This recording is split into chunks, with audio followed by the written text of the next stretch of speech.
بیٹے پر باپ کا حق ایسا ہے، ادب یہ بیان ہوا کہ بیٹا باپ کے ساتھ غلام کی طرح رہے، کہ جس طرح غلام آقا کے لیے ہر وقت تیار ہوتا ہے نا کہ کب آقا کا حکم آ جائے اور میں اس پر عمل کروں، بالکل ریڈی ٹو خدمت، آقا سمجھے اپنے باپ کو۔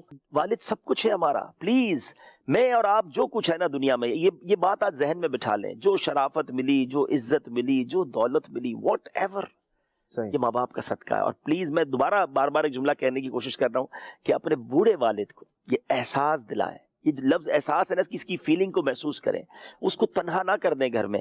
بعض اوقات بچہ کچھ ترقی کر جاتا ہے، دنیا میں ترقی کر جاتا ہے، یا دین میں یا کسی بھی معاملے میں شہرت والا ہو جاتا ہے، لوگ اس کے آگے پیچھے ہوتے ہیں نا، تو والد کو یہ احساس دلائیں کہ ساری شہرت بھی جو ہے نا وہ آپ کی وجہ سے ہے۔ اچھا میں آپ کو اس کی ایک اور پریکٹس بتاتا ہوں، مطلب ایک اور طریقہ بتاتا ہوں۔ اگر مثال کے طور پہ آپ کے چاہنے والے ہیں، آپ کے فینز ہیں، یا آپ کے بھی نوکر ہیں، یا آپ جاب بزنس کر رہے ہیں، اور آپ سے وہ لوگ مل رہے ہیں آپ کے سامنے کہ جو آپ کی بڑی عزت کرتے ہیں، ان کے سامنے اپنے والد کا ہاتھ چومیں۔ آپ کو نہیں پتا آپ کے والد کو کتنی خوشی ہوگی، اور ان سب کو پتا چلے گا کہ جس کی ہم عزت کر رہے ہیں نا اس کا والد یہ ہے۔ یعنی ایسا بھی دیکھا گیا اشفاق بھائی کہ کسی کو کچھ نام مل جائے نا، اور باپ پرانا گاؤں کا ہو، یا اس کو پڑھنا لکھا نہ دیہاتی باپ ہو، کیونکہ دیہات سے بھی کچھ لوگ ترقی کر جاتے ہیں، تو وہ باپ کو انٹروڈیوس نہیں کرواتے کہ یہ میرا باپ ہے، شرماتے ہیں، یہ اپنے رشتہ داروں کو اگنور کر رہے ہوتے ہیں۔ ارے بتاؤ میں ان کا بیٹا ہوں۔ اچھا مزے کی بات پتہ ہے کیا ہے، دنیا میں ہر بندہ آپ سے حسد کر سکتا ہے، آپ کے ماں باپ نہیں کرتے، کر ہی نہیں سکتے۔ آپ کی ترقی میں ان کو خوشی ہوتی ہے، وہ یہ تھوڑی کہیں گے میرا بیٹا مجھ سے آگے کیسے بڑھ گیا۔ کئی لوگ یہ سوچتے ہیں یہ مجھ سے آگے کیسے بڑھ گیا۔ ارے باپ تو چاہتا ہے میرا بیٹا مجھ سے آگے بڑھے، مجھ سے زیادہ سکون ملے، مجھ سے زیادہ شہرت ملے، عزت ملے، دولت ملے، وہ آپ کے ہر کامیابی پر خوش ہوتا ہے۔ مگر آپ ہیں کہ اپنی خوشی میں اسے شریک کرنے میں گھبرا رہے ہیں۔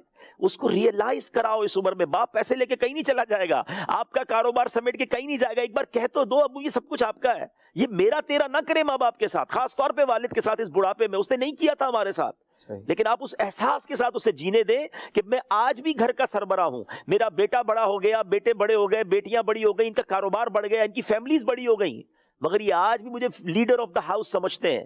اس کو گھر کے کونے میں پڑا ہوا بوجھ نہ سمجھیں۔ آپ کے چند جملے اس کو آخری زندگی کے جو دن ہے نا وہ بہت خوشگوار اور بڑے، جس کو کہتے ہیں آنر والے کر دیں گے۔ وہ بڑی مزیدار لائف گزارے گا کہ میرے بیٹے آج بھی میرے ہیں، ان کا سب کچھ یہ مجھے اپنا ہی کہتے ہیں۔ اس نے اور کیا کرنا ہے، لیکن اس کے دل سے جو دعائیں نکلنی ہیں وہ انشاءاللہ آپ کے کتنے طوفان ٹال دیں گے۔ اللہ کے حبیب علیہ الصلوۃ والسلام نے فرمایا باپ جنت کا درمیانی دروازہ ہے، تیری مرضی ہے اس کی حفاظت کر یا اسے چھوڑ دے۔ سبحان اللہ۔ ایک اور جگہ فرمایا بیٹا اپنے باپ کا حق ادا نہیں کر سکتا یہاں تک کہ بیٹا اپنے باپ کو غلام پائے اور اسے خرید کر آزاد کر دے۔ تو حق تو ادا ہو ہی نہیں سکتا۔ جو کہتے ہیں نا ابو اور کتنا کروں آپ کے لیے، ارے کچھ بھی نہیں کیا، سب کچھ بیچ دو اپنا، تو ماں باپ کا حق ادا نہیں ہو سکتا۔ اور میں آپ کو ایک اور بات بتاؤں، بڑھاپے میں نا ایک بات سمجھیے، لسننگ پاور کم ہو جاتا ہے، انڈرسٹینڈنگ لیول کم ہو جاتا ہے، ریکگنائزیشن مشکل ہو جاتی ہے۔ یعنی آپ یوں سمجھے کہ 60 سال کے بعد بندہ جو ہے واپس چلا جاتا ہے 6-7 سال کی عمر پہ۔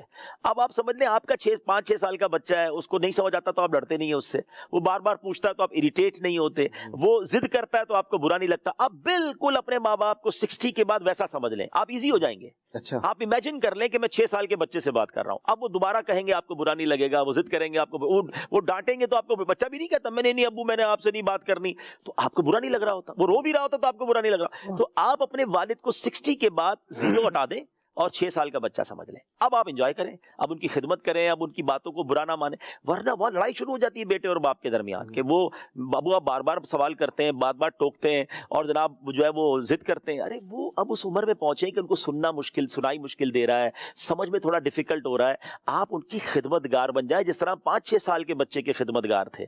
ورنہ اگر یہ والا حال آپ نے رکھا کہ ان کی ہر بات آپ کو بری لگنے لگی تو پھر آپ نافرمانی کی طرف چلے جائیں گے، آپ ان کو معاذ اللہ سے جملے کہنے لگ جائیں گے جو بالکل گوارا نہیں ہے۔ تو آپ بالکل اچھا اس عمر میں خدمت کی ضرورت ہے نا، پیسے بھی چاہیے ہوتے ہیں، دوائی دلانی ہے، ڈاکٹر کے پاس لے جانا ہے۔ سچ بتاؤں اولاد کے پیسوں کا نصیب ہے کہ وہ ماں باپ پر خرچ ہو جائے۔ کبھی یہ مت کہنا یہ میرے ہیں، واللہ آپ جب ماں باپ پر خرچ کرو نا، آپ اللہ کا شکر بھی ادا کرو، یا اللہ یہ دن تو نے مجھے دکھائے کہ میں اس قابل بنا کہ میری کچھ رقم، میری کیا وہ بھی ماں باپ کی وجہ سے ملی، لیکن میں اب خرچ کر رہا ہوں۔